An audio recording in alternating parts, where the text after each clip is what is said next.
आज बात करने वाले हैं कि YouTube हमारी वीडियोस को गलत ऑडियंस के सामने क्यों दिखाता है। ऐसी कौन सी गलती हम करते हैं जिसकी वजह से हमारी वीडियोस को गलत ऑडियंस के सामने सजेस्ट किया जाता है।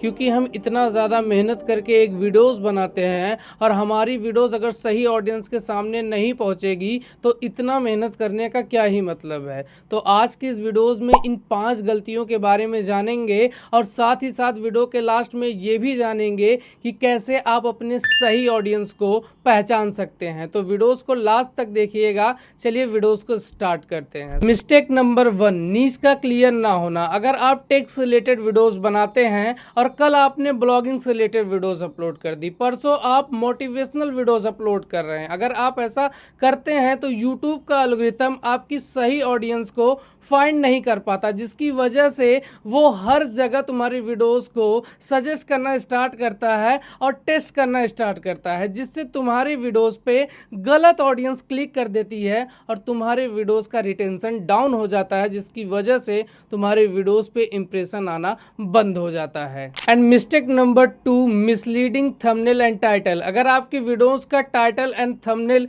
क्यूरियोसिटी क्रिएट कर रहा है लेकिन आपका कंटेंट कुछ अलग ही कह रहा है, तो YouTube का एल्गोरिथम उस पर जितने भी लोग क्लिक करेंगे उन्हें रॉन्ग ऑडियंस मान के तुम्हारी वीडियोस का जो रिटेंशन है वो डाउन कर देगा और तुम्हारी वीडियोस को आगे पुश ही नहीं करेगा, जिसकी वजह से तुम्हारी वीडियोस की रीच डाउन हो जाएगी। Mistake number 3, first 30 seconds weak होना। अगर आपकी वीडियोस के स्टार्टिंग में आप व्यूवर्स को क्लियर नहीं करते हैं कि आपके वीडियोस में उन्हें क्या मिलने वाला है और जो सोच के वो तुम्हारी वीडियोस पे क्लिक किए हैं, अगर वो 30 सेकेंड में तुमने क्लियर नहीं किया तो लोग तुम्हारे वीडियोस को आधे पे ही या फिर स्टार्टिंग में ही छोड़ के चले जाएंगे और यूट्यूब के एल्गोरिथम को सिग्नल मिलेगा कि ये वीडियोस व्यूवर्स के लिए सही नहीं है, क्योंकि एल्गोरिथम का काम होता है कि सही वीडियोस को फाइंड करके व्यूवर्स को दिखाना। एंड इसी के साथ बात करते हैं मिस्टेक नंबर 4 की, जो कि है ऑडियंस मिसमैच। जैसे आप ब्लॉगिंग से रिलेटेड वीडियोस अपलोड करते हैं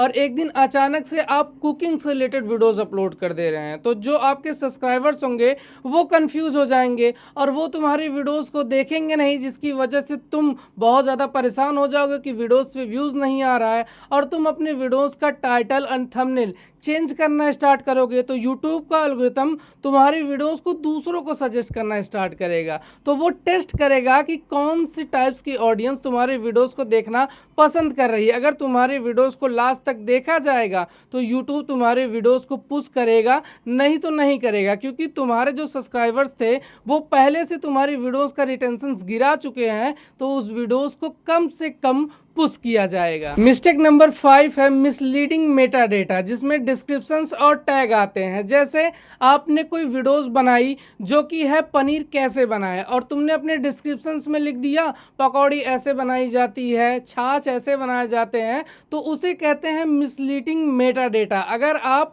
अपने टॉपिक से हट के कोई कीवर्ड्स अपने डिस्क्रिप्शंस में लिखते हैं, टैग्स में लिखते हैं, तो यूट्यूब उसे मिसलीडिंग मेटा डेटा में डाल देता है और तुम्हारे वीडियोस को आगे पुश नहीं करता है, जिसकी वजह से वो किसी को भी तुम्हारी वीडियोस दिखाना स्टार्ट करता है। जब लोग तुम्हारी वीडियोस पे क्लिक करते हैं और उन्हें वीडियोस पसंद नहीं आती है तो वो तुम्हारी वीडियोस को छोड़ के चले जाते हैं। एंड अब बात करते हैं कि कैसे आप अपने सही ऑडियंस को पहचान सकते हैं। तो मैं आपको 2 तरीका बताऊंगा। सबसे पहला तरीका कि आप अपने वीडियोस का कमेंट्स पढ़िए। जितने भी आपके वीडियोस पे कमेंट्स आते हैं, अगर नहीं भी आते हैं तो आप अपनी वीडियोस में बोलिए कि आप जिस टॉपिक पे वीडियोस चाहते हैं आप मेरे वीडियोस में कमेंट करिए, मैं उस टॉपिक्स पे वीडियोस बनाऊंगा। पहला चीज़ ये हो गया।